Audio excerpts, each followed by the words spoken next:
Halo YouTube, ketemu lagi dengan channel Balinis Kultur and Hindu. Di sini saya mau video tentang ini apa tuh? Tanaman cempaka putih dan kuning saya. Di sini kebetulan hari ini banyak bunganya yang mekar. Pas purnama jadi bisa dipakai sembahyang deh. Ini dia cempaka putih, jadi bunganya kayak gini ya. Nah, seperti kelihatan nggak? Ini bunga cempaka putih. Kita cari lagi bunganya. Nah, ini yang sudah mau mekar sempurna. Jadi kalau yang mekar sempurna seperti ini bunga cempaka. Nah, seperti itu kelihatan. Jadi kelihatan apa tuh mahkotanya, warnanya putih. Di sana ada putik dan benang sarinya. Terus di sini lagi ada ini yang masih kuncup. Nah, kalau sudah warnanya hijau ini kira-kira lagi 2-3 hari baru dia mekar. Kalau yang ini juga sampai dia putih, ini kemungkinan lagi, kalau ini mungkin 3 hari lagi, ini mungkin lagi 2 hari baru dia mekar. Nah, ini dia ada tuh. Jadi dia tumbuh bunganya itu di ujung-ujung batangnya ya.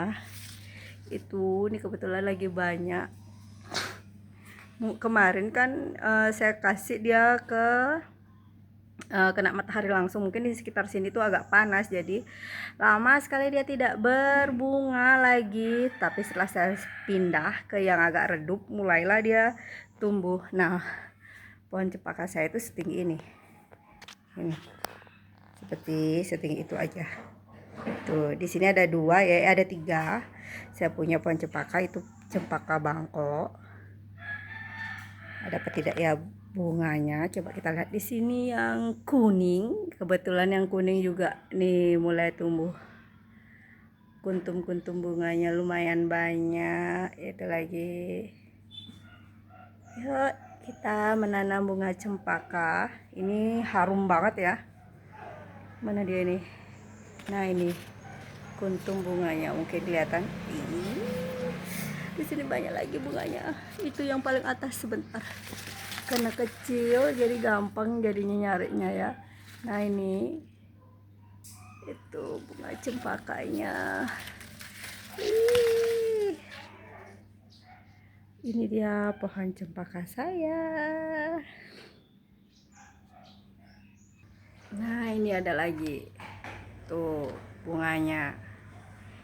Ini cantik, harum banget. Jadinya kalau bunganya ini berbunga dan ada yang mekar tuh halaman jadi harum banget sama bau bunga cempaka. Ini ya yang cempaka putih dan cempaka kuning. Nah, ini nih besok mau, yang ini hari ini saya mau pakai sembahyang, yang ini bisa besok. Jadi nggak bingung ya kalau mencari bunga untuk pakai sembahyang. Wah, itu lagi di ujungnya. Wah, setiap ujung ada aja bunganya. Kalau sudah penyinarannya oke, pupuknya juga oke, pasti rajin berbunga. Jadi yang nanam bunga cempaka semoga juga berhasil bunganya ya. Ini harum banget. Dan baguslah untuk dipakai sembahyang karena hari ini adalah hari purnama. Sampai ketemu lagi di video berikutnya. Bye bye. Salam rahayu, semoga semua sehat.